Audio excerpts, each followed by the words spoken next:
Welcome to the Learning Pines YouTube. We hope this video helps. You start by making sure your sequence and footage are ready. This prevents timing drift later. Import an SRT or run speech to text in the text panel and create captions.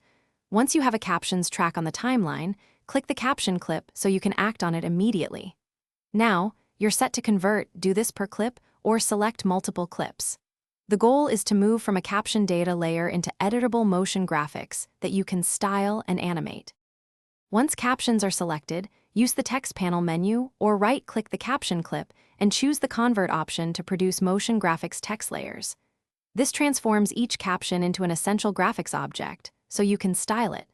Make sure to open the Essential Graphics panel to set font, size, color, background box, and safe area positioning. These choices matter because they control readability on different screens. If you converted multiple clips, now finalize. Apply a global style or copy appearance attributes to all converted graphics and add subtle in /out motion for polish. Scrub and render a short preview at full resolution to verify legibility and sync.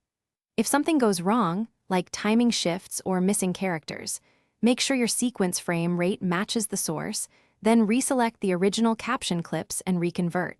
Alternatively, check font availability and replace missing fonts in Essential Graphics.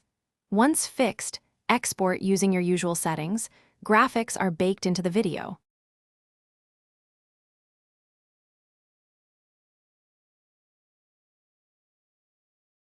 Thanks for watching. Consider subscribing if we helped you.